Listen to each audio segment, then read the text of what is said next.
વિદ્યાર્થીઓ, આપણે આગલા વિડીયોમાં ખૂબ જ ઇમ્પોર્ટન્ટ થિયરી એવી પ્રક્ષિપ્ત ગતિ વિશે ભણી ગયા હતા,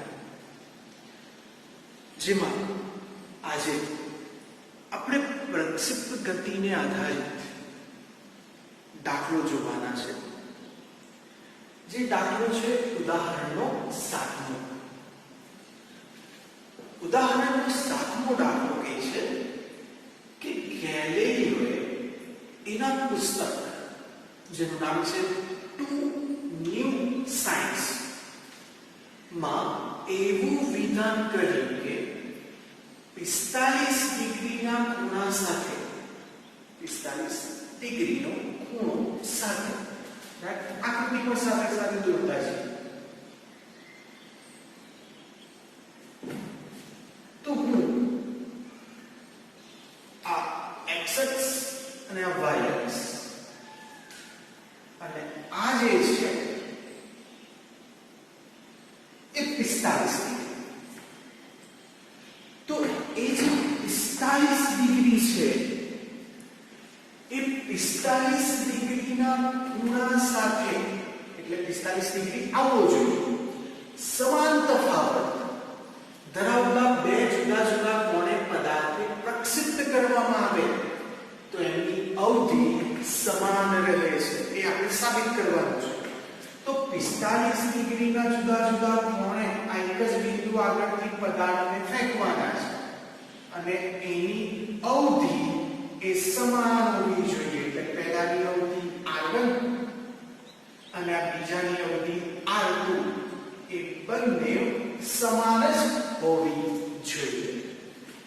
તો આ જે છે એ ખૂણો કેટલો? તો આ જે છે એ 45 ડિગ્રી કરતા ઓછો છે એટલે 45 ઓછા થીટા અને આ જે છે એ 45 કરતા વધારે છે એટલે 45 વત્તા થીટા એમ આપણે લખી શકીએ છીએ.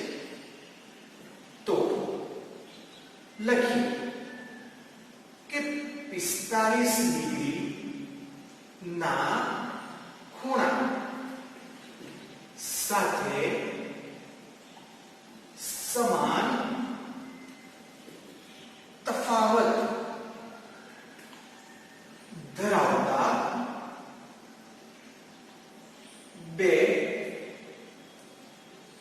જુદા જુદા કોણ જેમાંનો પહેલો θ1 બરાબર 45 માઈનસ થીટા અને બીજો θ2 બરાબર 45 વત્તા થીટા સાથે પદાર્થને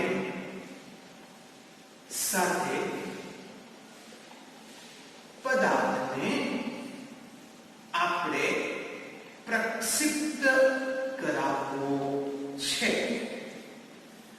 તો એના માટે અવધિ જેને આપણે કહીએ છીએ આ એનું સૂત્ર શું તમને યાદ હોવું જોઈએ કે અવધિનું સૂત્ર છે v0 square sin 2θ0 by g આવે છે, જેમાં θ0 આ જે θ0 છે એ જ આપણો θ1 અને θ2 છે.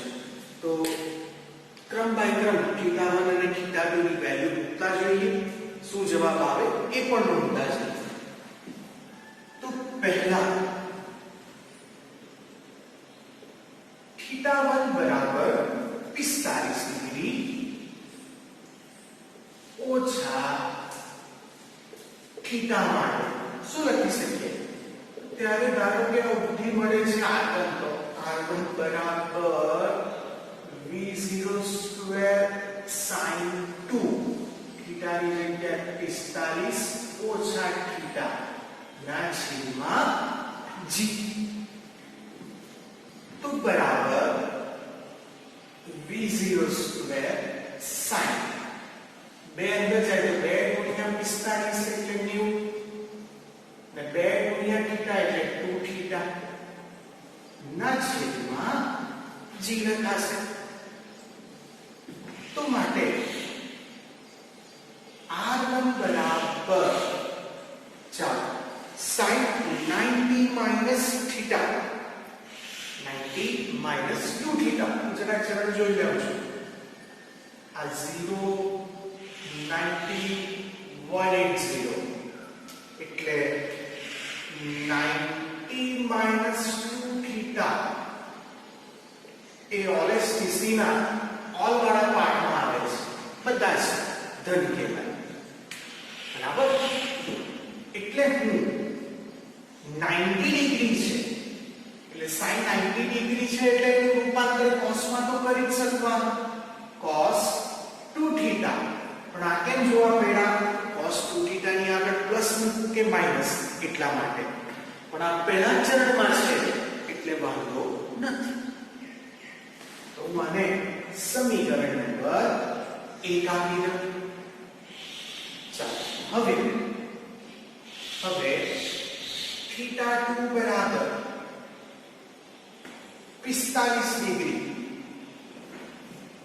વત્તા થીટા માટે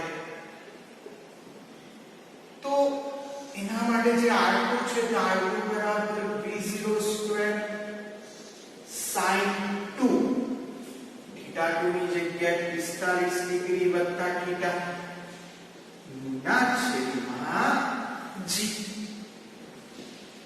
તો બરાબર v0 સ્ક્વેર sin બે અંદર જશે તો 2 ગુણ્યા 45 એટલે 90 ડિગ્રી વત્તા 2 ગુણ્યા થીટા એટલે 2 થીટા બાય g લખાશે.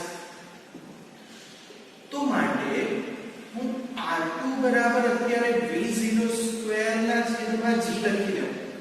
હવે sin 90 plus 2 theta 90 plus 2 theta એટલે આ ચરણ કયું આવવાનું? s sin પોતાનું છે એટલે તમે sin માંથી cos માં રૂપાંતર ઈઝીલી કરી શકો છો. cos 2 theta તો આ સમીકરણ નંબર 2. તો હવે હું સમીકરણ નંબર 1 જો અને સમીકરણ નંબર 2 જો તો કહી શકાય કે આમ સમીકરણ નંબર 1 બરાબર 2 થાય છે. એટલે કે r1 બરાબર r2 બરાબર v0 square cos 2 theta by g. એટલે ગેલિલિયોએ જે સ્ટેટમેન્ટ આપ્યું કે તમે 45 ડિગ્રી સાથે જુદા જુદા કોણે કોઈ પદાર્થને ફેંકો તો એની અવધિ એ સમાન જ આવશે, જે આપણે અહીંયા સાબિત કરી દીધું છે. હવે નેક્સ્ટ ઉદાહરણનો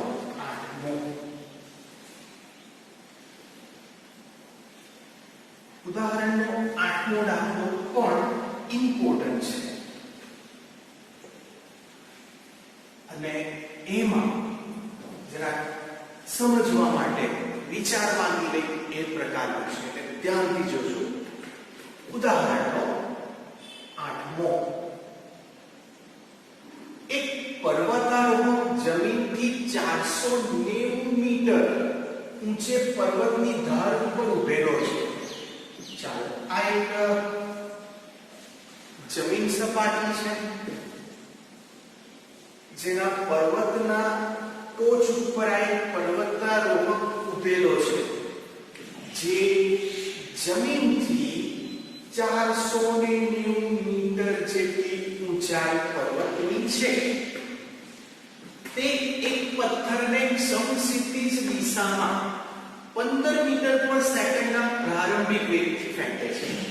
ચાલો એની પાસે આ એક પથ્થર છે જે સમક્ષિતિજ દિશામાં ફેંકે છે જેનો પ્રારંભિક વેગ કેટલો કીધો છે તો એનો જે પ્રારંભિક વેગ કીધો છે એ 15 મીટર પર સેકન્ડ જેટલો છે. ના પ્રારંભિક વેગથી ફેંકે છે હવાના અવરોધને અવગણતા પથ્થર કેટલા સમયમાં આપણે શોધવાનું છે સમય.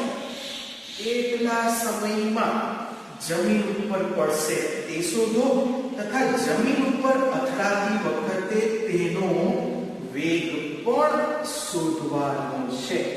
અને g ની વેલ્યુ આપી છે 9.8 મીટર પર સેકન્ડ સ્ક્વેર. વિદ્યાર્થીઓ હવે આ દાખલામાં જે પર્વતારોહક જ્યાં ઊભો છે એ ધારો કે ઉગમ બિંદુ તરીકે લેતા તથા તે t બરાબર 0 સમયે 15 મીટર પર સેકન્ડ ના વેગથી પથ્થર ફેંકે છે. એટલે આ જે પર્વતારોહક છે તે t બરાબર 0 સમયે 15 મીટર પર સેકન્ડ નો પદાર્થ એકદમ સમસીધી છે, એટલે કે આમ એકદમ સીધો ફેંકશે. તો એ સ્થિતિમાં પહેલા આપણે અંતર શોધવાનું છે. તો વિદ્યાર્થીઓ અહીંયા અંતર કેટલું હશે? અંતર હશે -490 મીટર. કેમ? તો અહીંયા સ્પષ્ટ લખેલું છે કે અત્યારે અહીંયા જે ઉભેલો છે એ આપણો સ્થાન સદિશ એ x y = 0 0, મતલબ કે આપણું ઉગમ બિંદુ છે. બરાબર. ચાલો તો આપણી પાસે સમતલ માં અચળ પ્રવેગી ગતિના સમીકરણ છે. વિદ્યાર્થીઓ આમાંથી કયું સમીકરણ આવશે? ખાસ જોજો, સમયની વાત છે. પહેલામાં સમય શોધવાનો છે, એટલે પહેલા બે માંથી એક જ આવે. v બરાબર v0 + at અથવા તો d બરાબર v0d + 1/2 at². સમયની સાથે અંતર બી છે 490, એટલે સ્વાભાવિક છે કે આપણે બીજું જ લેવું પડશે. તો માટે અહીં y અક્ષ ની વાત છે, y - y ઘટક y - y0 v0yd + 1/2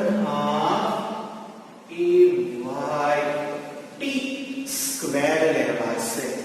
વિદ્યાર્થીઓ હવે મારો એક સવાલ એવો છે કે આ જે સ્થિતિ આવી ત્યાં અહીંયા સુધી કે પર્વતારોહક એ પર્વત ઉપર ઉભેલો છે અને પથ્થરને સમસીધી ફેંકે છે, એટલે કે સીધો એટલે કે x અક્ષ ઉપર.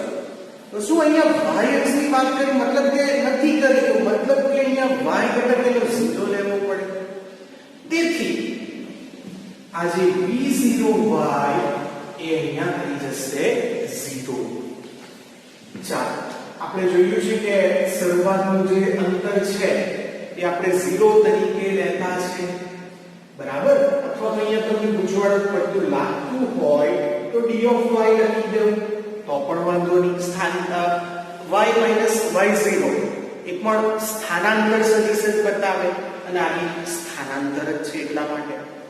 ચાલો તો d of y એ આપણું કેટલું છે? -490 બરાબર 1/2. હવે આ જે સ્થિતિ છે એ સ્થિતિમાં a of y = -g એટલે કે -9.8 t². તો માઈનસ માઈનસ પ્લસ, તો t² બરાબર 2 * 490 ભાગ્યા 9.8. તો માટે t² બરાબર કેટલા થાય? તો ચાલો 2 * 490 ભાગ્યા 9.8. તો જવાબ આવે છે 100. તો માટે t બરાબર કેટલા? તો t બરાબર 10 સેકન્ડ. ચાલો આપણે શોધી કાઢ્યો છે સમય. હવે આગળ જમીન ઉપર અથડાતી વખતે તેના વેગ શોધો. ચાલો હવે આ જે પદાર્થ છે એ સીધો તો બહુ લાંબો નહીં જાય, અમુક સમય થશે ને પછી ધીરે ધીરે અહીંયા જમીન ઉપર પડશે. તો જમીન ઉપર પડે તો ત્યારે તેનો વેગ શોધવાનો છે. વેગ ક્યારે મળે? તો આ સ્થિતિમાં તો પદાર્થ x અક્ષ ઉપર બી ગતિ કરે છે અને y અક્ષ ઉપર બી ગતિ કરે છે. તો ત્યારે આપણે તેનો x ઘટક શોધવો પડશે અને y ઘટક પણ શોધવો પડશે. તો આપણને મળશે x ઘટક તો આપેલો જ છે. તો અહીં vx બરાબર v0x axt. બરાબર, મેં સમતલમાં અચળ પ્રવેગી ગતિનું સૂત્ર લીધું છે. v સદિશ બરાબર v0 at, જેનો આ મેં લખ્યો છે x ઘટક, અને હું આ બાજુ લખીશ એનો y ઘટક. ચાલો વિદ્યાર્થીઓ લખાવો, y ઘટક શું લખાય? તો જે રીતના તીરના નીચે x લખી દીધું તે જ રીતના y ઘટક માટે તીરના નીચે એનો y ઘટક થશે. તો આ v of y બરાબર v0y વત્તા ayt. ચાલો તો માટે vx બરાબર v0x, ax ની વેલ્યુ તો 0. તો માટે vx બરાબર v0x બરાબર રકમમાં આપ્યું છે 15 મીટર પર સેકન્ડ. ચાલો વેગનો પહેલેથી જ કીધું છે કે એનો y ઘટક છે જ નથી, સીધો ક્ષમસ્થિતિ જ ગતિ કરે છે. એટલે આપણે એનો પ્રારંભિક વેગનો y ઘટક એ શૂન્ય થશે. તો માટે v of y, ચાલો આપણે અહીંયા પણ a of y બરાબર -9.8 લીધું છે. એટલે -9.8 અને સમય t આપણે શોધ્યો છે 10. તો આ v of y બરાબર -98 મીટર પર સેકન્ડ. તો આમ આપણે વેગના x ઘટક બી શોધી કાઢ્યો જે 15 છે અને y ઘટક બી શોધી કાઢ્યો જે -98 છે. તો આ બંનેનો આપણે પરિણામી વેગ v સદિશ અને એનું મૂલ્ય, ખાસ કરીને મૂલ્ય એ આપણે હવે શોધવાનું છે. તો આમ વેગનું મૂલ્ય એટલે v બરાબર વર્ગમૂળમાં vx નો વર્ગ વત્તા vy નો વર્ગ. ચાલો vx કેટલા છે? વેગનો x ઘટક છે 15, તો 15 નો વર્ગ વત્તા વેગનો y ઘટક છે 98 -98 નો વર્ગ. ચાલો તો વર્ગમૂળમાં 15 ગુણ્યા 15 એટલે આવે 225 વત્તા 98 ગુણ્યા 98 તો આવે 9604. તો આ 9604 વત્તા 225 જે આન્સર આવે એનું વર્ગમૂળ કાઢવાનું. એટલે આપણને જવાબ વેગનું મળશે 99.14 મીટર પર સેકન્ડ. તો આ થઈ ગયો આપણો વિદ્યાર્થીઓ ફાઇનલ આન્સર. બરાબર, તો આ રીતે આપણે ઉદાહરણ 7મો અને ઉદાહરણનો 8મો દાખલો જોયો છે જે અગત્યનો છે અને જે બંને દાખલાઓ એવા છે કે જે તમે 3 માર્ક માટે એમાં આપણી એક્ઝામમાં પૂછી શકાય એ પ્રકારના છે.